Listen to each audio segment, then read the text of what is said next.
My parents and sister Maya died when their yacht exploded at sea. There were no survivors. Staring at the empty house and mountains of debt, I was absolutely heartbroken and ready to jump off the roof, when a flood of cruel comments suddenly appeared before my eyes. Your parents actually won $300 million in the lottery, and took Maya overseas to live the high life. Dot. Maya has no clue. Her poor blind ex-boyfriend, the one she dumped, is actually Liam King, heir to the wealthy King family. He was just faking being poor with her. Dot.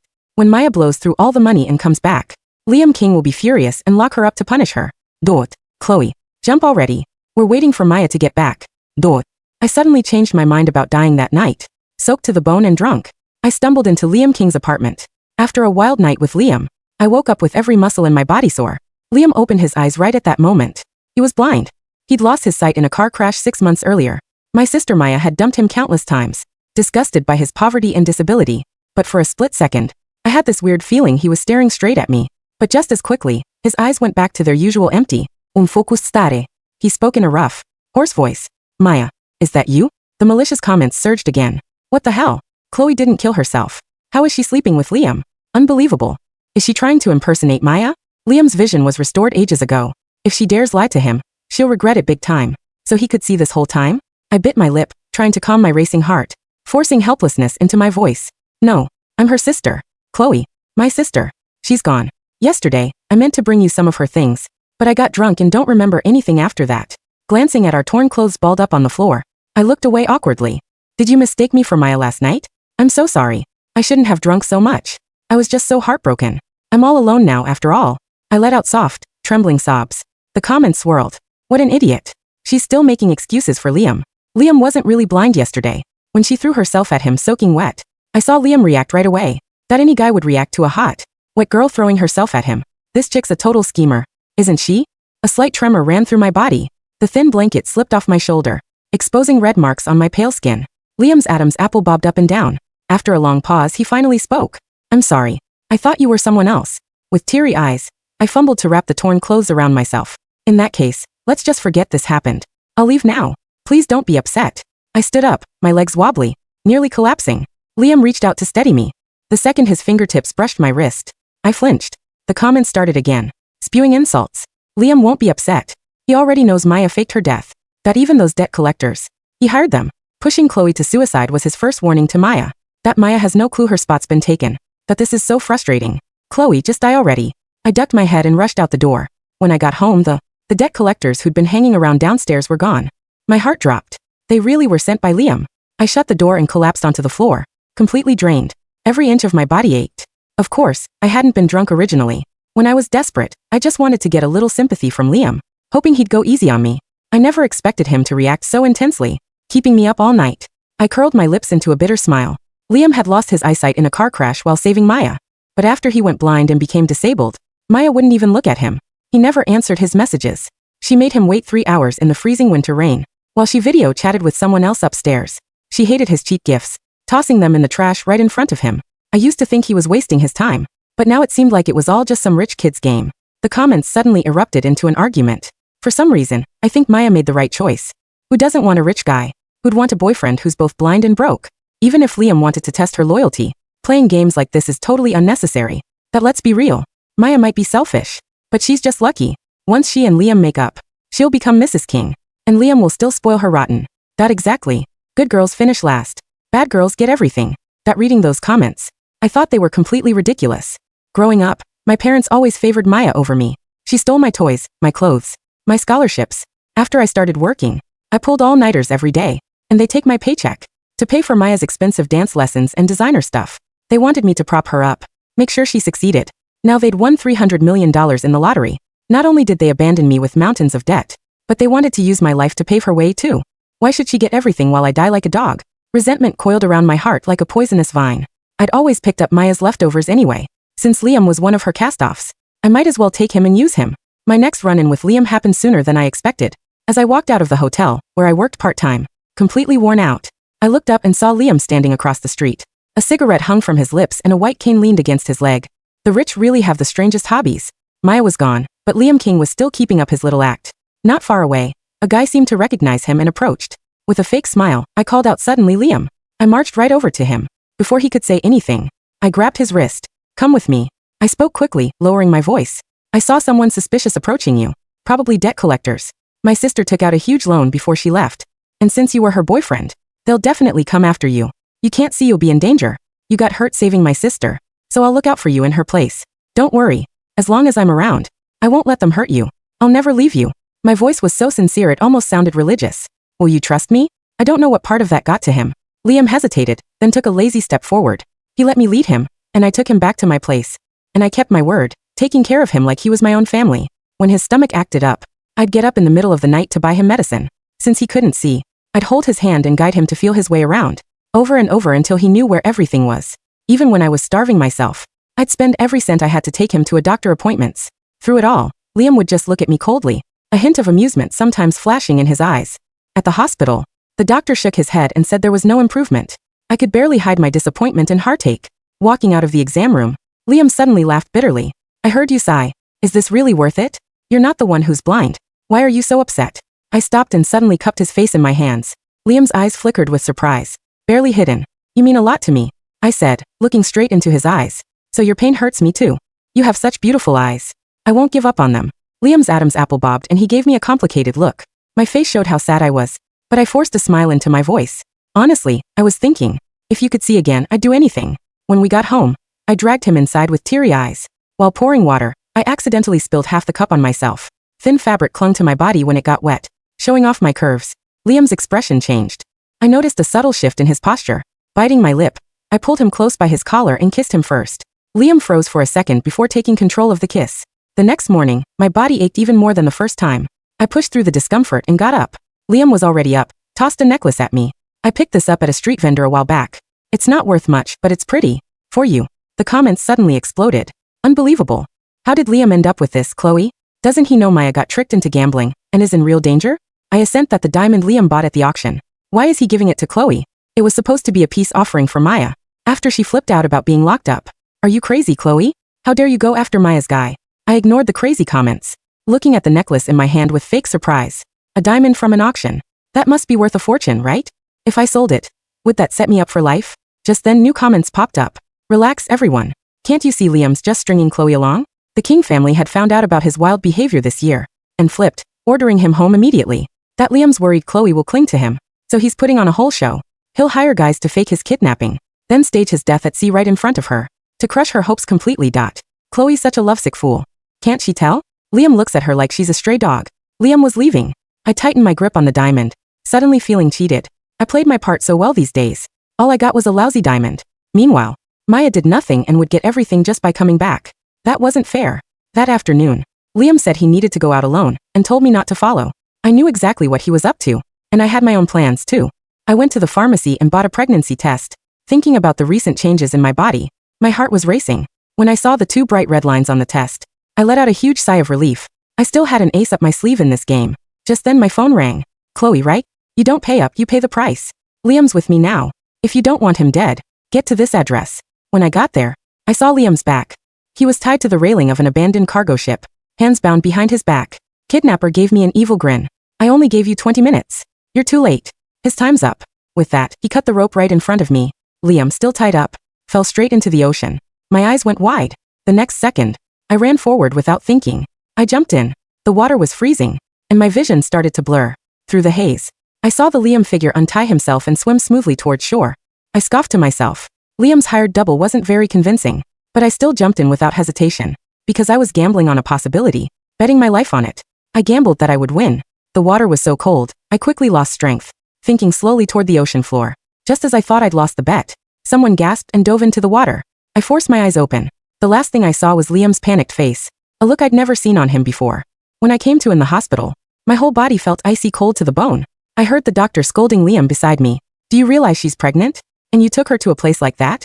What kind of boyfriend are you? Thankfully the baby's okay, but she's severely malnourished. If you want this child, you need to take better care of her. Liam didn't argue. He turned to look at my unconscious form. His expression complicated. Chloe, do you really love me that much? You'd risk your life to save mine? And just then, I opened my eyes.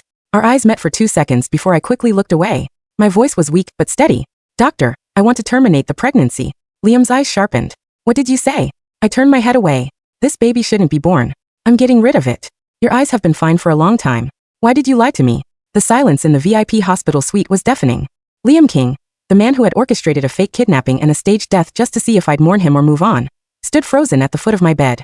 The blind, air was finally looking at me with eyes that were sharp, dark, and filled with a turbulence he couldn't hide. Why, he rasped. His voice wasn't the hoarse, pathetic tone of the poor Liam I'd cared for.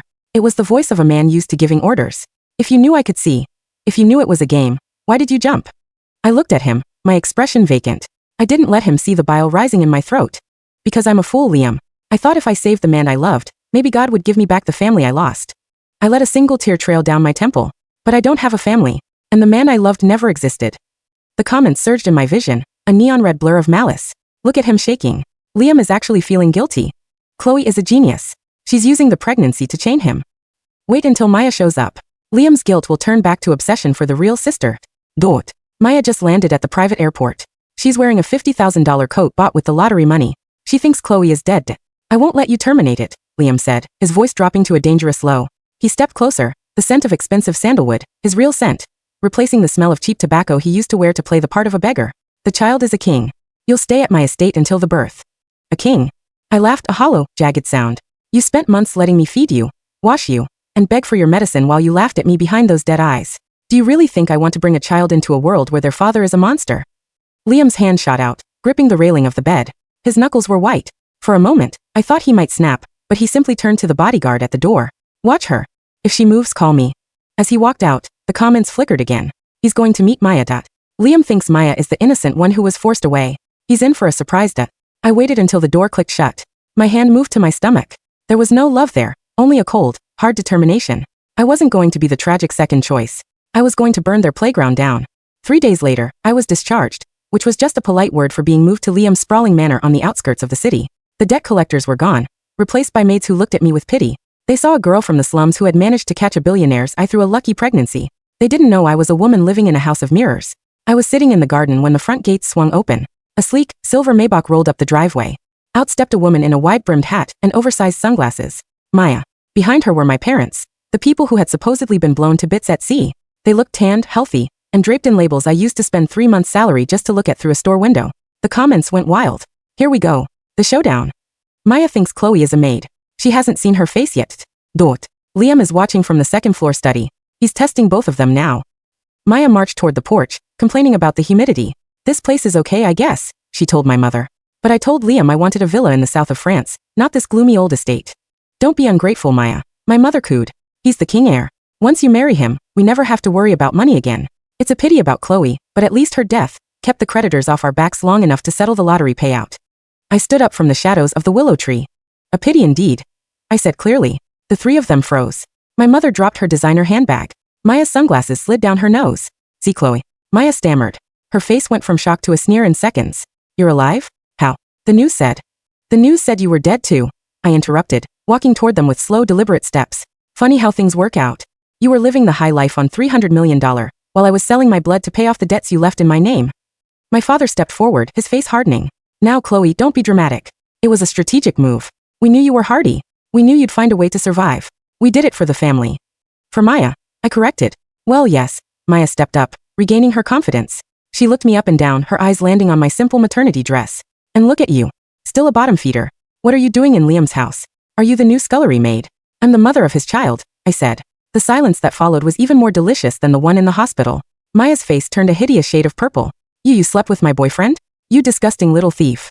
She lunged at me, her hand raised to strike. That's enough. Liam's voice boomed from the balcony above. He stood there, looking down at us like a god judging mortals. He looked at Maya, the girl he had supposedly saved, the girl who had abandoned him when he was blind. Liam. Maya shifted instantly, her voice turning into a sugary sweet whine. Liam, darling. You won't believe it, my sister, she's gone crazy. She's trying to claim she's pregnant with your child to get to your money. I came back for you, just like I promised. The comments were a frantic crawl. Maya is lying through her teeth. She came back because she lost $50 million in a Macau casino. Dot. Liam knows. He has the bank records. He's playing her. But look at Chloe. She's not saying anything. Why is she just standing there? I wasn't saying anything because I was watching the in the comments. Dot. Under the rose bushes to the left, there's a small digital recorder Liam hidden there months ago. I looked at Liam. He was waiting for me to beg. He was waiting for me to cry and defend myself. He wanted a show. Instead, I looked at Maya and smiled. It wasn't a sad smile. It was the smile of a predator. You're right, Maya. I'm just a thief. But I only steal what's been thrown in the trash. I turned and walked back into the house, leaving all of them, the dead parents, the loving sister, and the blind billionaire, standing in the dirt. That night, Liam entered my room without knocking. I was sitting by the window, counting the comments like stars. Maya says you were always jealous of her, Liam said, leaning against the doorframe. She says you used to steal her clothes and that you probably forced yourself on me while I was blind to spite her. And you believe her? I asked without turning around. I believe what I see. Then you're still blind, Liam King. He walked over, grabbing my chin and forcing me to look at him. The DNA test came back. The baby is mine. My parents want to meet you. They're coming tomorrow. The comments flared. The King elders are terrifying. They hate commoners. Maya has already contacted Liam's mother. She told her Chloe is a prostitute. Chloe, if you don't show the King family the lottery records tonight, you'll be kicked out tomorrow. I pulled away from Liam's grip. Your parents will hate me. Maya will make sure of it. Are you going to sit back and watch that too? Is that part of your little experiment? Liam's eyes darkened. If you can't survive my family, you aren't fit to be a king. I don't want to be a king, I hissed. I want to be the person who takes everything from you. He laughed, a dark, melodic sound. I'd like to see you try. As soon as he left, I pulled out the burner phone I'd hidden in the bathroom. I didn't call a lawyer. I didn't call the police. I called a journalist I knew from my days working at the hotel. A man who lived for a scandal that could topple a dynasty. I have a story for you, I whispered. It's about a lottery win, a fake death, and a billionaire who likes to play pretend. The next evening, the grand dining hall was set for 6. Liam's parents sat at the head of the table. They were like statues carved from ice. Maya and my parents sat on one side, looking like they belonged there, wealthy, polished, and utterly fake. I sat on the other side, alone. So, Liam's mother said, her eyes raking over my simple dress with disgust. You're the sister who stayed behind. The one who comforted Liam in his affliction. I took care of him, I said, cutting my steak with precision. While his girlfriend was dead in the Caribbean. We were in hiding. My mother chirped, her voice trembling slightly. For safety. We didn't want the tragedy to follow us. Safety from who? I asked. The debt collectors? Or the taxman? Maya laughed, a sharp, ugly sound. Chloe, stop. You're just bitter because you didn't get a cut of the inheritance. Mother, father, I'm so sorry about her. She's always been unstable. After the accident, she clearly lost her mind. Liam sat at the other end of the table, watching us like a spectator at a gladiator match. He hadn't said a word. Is that why you're here, Chloe? Liam's father asked, his voice like grinding stones. Money. Actually, I said, putting my fork down. The comments were screaming in my ears now. DOIT now it. The journalist is outside the gate. The King family stock is at a 5-year high. This will tank it. I don't want your money, I said to the King elders. In fact, I'd like to offer you some. Since my parents are so distraught about their wealth, I thought I'd help them share it. I pulled a stack of documents from my lap and slid them across the table. They weren't just lottery records. They were Maya's gambling debts from the last 3 weeks, totaling $120 million. And more importantly, they were photos of Liam King, perfectly sighted, walking through a high-end restaurant while he was supposed to be blind and broken in my apartment. What is this? Liam's mother gasped. Evidence of a fraud, I said. On both sides. My family faked their deaths to steal my life. And your son faked a disability to toy with a woman's heart. I looked at Liam. For the first time, the amusement in his eyes vanished. He looked genuinely stunned. But here's the best part, I said, standing up. I've already sent these to the daily press. In 10 minutes, the entire country will know that the King family heir is a sociopath who fakes blindness for kicks, and that his future in-laws are lottery scammers who abandoned their own daughter. You bitch. Maya screamed, reaching across the table to grab my hair. But someone was faster. Liam stood up, his hand catching Maya's wrist midair. He didn't look at her. He looked at me. You really did it, he whispered. You burned the bridge while you were still standing on it. I told you. I said, my voice cold and clear. I'm not picking up your leftovers anymore. I'm the one serving the meal. The comments surged one last time in that room. HLO yes. Go Chloe. Look at the stock price. It's dropping. Liam isn't angry. He's smiling. Why is he smiling? I saw it then. A tiny, terrifying curve at the corner of Liam's mouth. The press is here, a butler announced, his voice panicked. Let them in, Liam said, his gaze never leaving mine. I want them to get a good picture of my fiancé. I froze. Fiancé? I'm not marrying you. You're carrying the heir to a crumbling empire, Chloe, Liam said, stepping around the table toward me. His parents were shouting, Maya was crying, but he didn't care. You wanted to take everything from me? Fine. Start by taking my name. Let's see if you can rebuild what you just broke. The story doesn't end with a wedding. It ends with a war. Over the next few months, Chloe uses the malicious comments to navigate the treacherous waters of the King family. She discovers that Liam's test wasn't just for her.